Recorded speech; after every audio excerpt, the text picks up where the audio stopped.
Acho que 2014 foi um ciclo de protestos muito ligado à Copa do Mundo e os protestos que tinham a ver tanto com a realização da Copa do Mundo quanto os processos preparatórios para a Copa do Mundo, principalmente os despejos de pessoas e depois a implantação de medidas de exceção que basicamente limitavam direitos e liberdades civis para que a Copa do Mundo pudesse ser realizada sem muitos transtornos para os organizadores, né? Então acho que houve uma onda, um ciclo de protestos muito que giravam em torno desse fato. Já os de 2015 acho que são de outra natureza, né? Tem a ver com insatisfação com o governo federal, tem uma composição social e uma orientação política bastante diferente. Eu acho que havia um sentimento que vinha de 2013 de que a Copa do Mundo era um investimento público desnecessário. Embora, eu acho que analisando do ponto de vista orçamentário, aquele evento não tivesse um impacto tão grande quanto as pessoas acreditavam que ele tinha, as pessoas tinham essa percepção e elas estavam protestando contra investimento público do que elas acreditavam ser de grande magnitude, numa situação onde a gente tem serviços sociais muito precários, a gente teria outras prioridades na área social. Acho que essa era uma linha de argumentação, argumentação e de reivindicação. Haviam outros protestos que diziam respeito às remoções, né, que aconteceram para a implantação das obras da Copa. Então, houve remoções para a construção de estádios, remoções para a construção de obras públicas, para atender a infraestrutura da Copa, e essa era uma outra linha de reivindicação. E depois as próprias medidas jurídicas que foram adotadas, né, limitando os protestos e estratégias repressivas que foram adotadas pela Polícia Federal e também pelas polícias estaduais, elas terminaram gerando uma outra linha de reivindicação que era basicamente a defesa das liberdades públicas. Acho que essas três coisas foram o tom dos protestos principais de 2014. Em termos de conjuntura, acho que eles sofreram de uma certa desorganização que adveio, digamos, das reações a junho de 2013, eles não tiveram tanto impacto quanto se esperava, os protestos, mas eu acho que eles pelo menos mandaram um recado de que havia insatisfação com a realização da Copa do Mundo. Do ponto de vista legislativo, eu acho que o resultado foi ruim, porque as medidas de exceção que foram tomadas para a Copa, elas foram aceitas, houve uma espécie de pactuação das grandes forças políticas no Brasil, os principais partidos políticos, governo e oposição, até instituições como o Ministério Público, a polícia, o judiciário, eles acordaram que certas medidas eram necessárias para que a Copa do Mundo ocorresse sem transtorno. E esse grande acordo fez mal para as liberdades no país, porque abriu uma exceção para a ideia de que as liberdades públicas, o direito de manifestação, a liberdade de expressão seriam invioláveis. Elas foram violadas, houve medidas muito abusivas, manifestações que foram dispersas tão logo elas se concentraram, gente que foi levado para dar depoimentos sob coerção para impedir que eles participassem de protestos, gente que foi presa no protesto sem nenhum tipo de evidência razoável. Houve todo tipo de abuso e uma insensibilidade das instituições brasileiras, inclusive da imprensa, para esses abusos, né? Isso gerou um precedente perigoso, não é? Que pode ser usado quando a gente tiver uma nova situação crítica, onde tenham protestos que não são aceitos pelas instituições, deles serem rapidamente criminalizados e suprimidos, violando direitos fundamentais. Eu acho que as nossas instituições democráticas, em particular a imprensa, elas foram cúmplices das violações de direitos cometidas pelo Estado.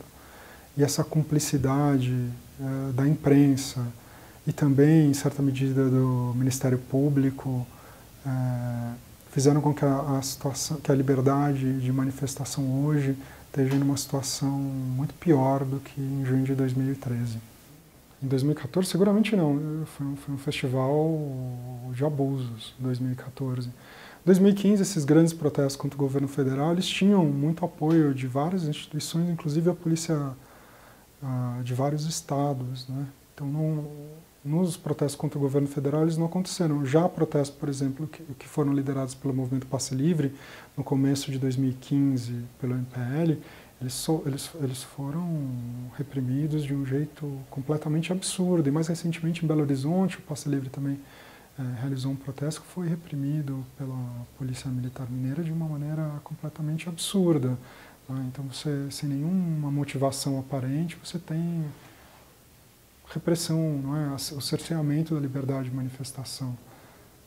Então, eu acho que a gente está desenvolvendo agora um duplo padrão no tratamento de protestos. Quando o protesto tem uma orientação política, que ela é aceita por setores dos meios de comunicação, ela é aceita por certos níveis de governo, ela é aceita, ou é tolerada, às vezes até mesmo estimulada por certas forças políticas, o protesto pode acontecer normalmente, mas quando ele é incômodo, não é, para certos grupos políticos, em particular os que detêm o poder repressivo, como o governo do Estado, aí o tratamento não tem sido respeitoso aos direitos fundamentais.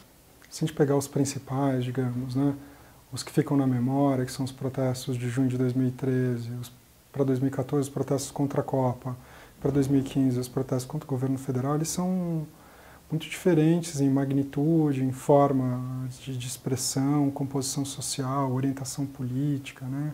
Então os protestos de junho de 2013 foram muito massivos, eles foram muito contundentes e enfrentaram uma resistência muito forte do Estado, muito forte, mas eles de certa maneira derrotaram esse poder repressivo e eles abalaram as estruturas porque eles foram de uma magnitude muito grande. Os protestos de 2014 contra a Copa foram relativamente pequenos e foram duramente reprimidos. Foi na nossa história recente onde aconteceram os piores abusos, na minha opinião. Já os de 2015 foram de grande magnitude, eles foram muito grandes, mas eles foram aceitos e até mesmo estimulados pelos poderes constituídos. Então, a gente não presenciou grandes abusos à liberdade de manifestação em 2015 nesses protestos. Em outros protestos menores aconteceram abusos, né? Principalmente os do movimento Passe Livre. Eu acho que hoje existe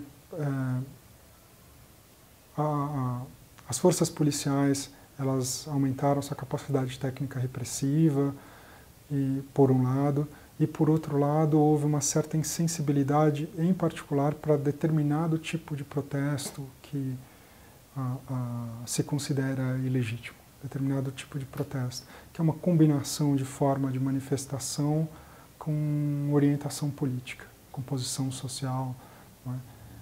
Dependendo da sua manifestação, se é uma manifestação de jovens, se é uma manifestação que envolve população da periferia, se essa reivindicação ela não é considerada uma reivindicação legítima, ela é considerada uma reivindicação heterodoxa, as forças policiais se sentem autorizadas a suprimir o direito de manifestação e elas encontram forte cumplicidade dos meios de comunicação e do Ministério Público.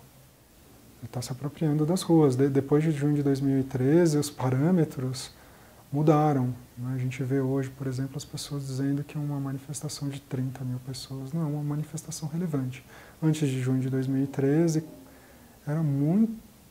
Se conta nos dedos, nos 10 ou 15 anos antes de 2013, as manifestações que tinham mais de 20 mil pessoas.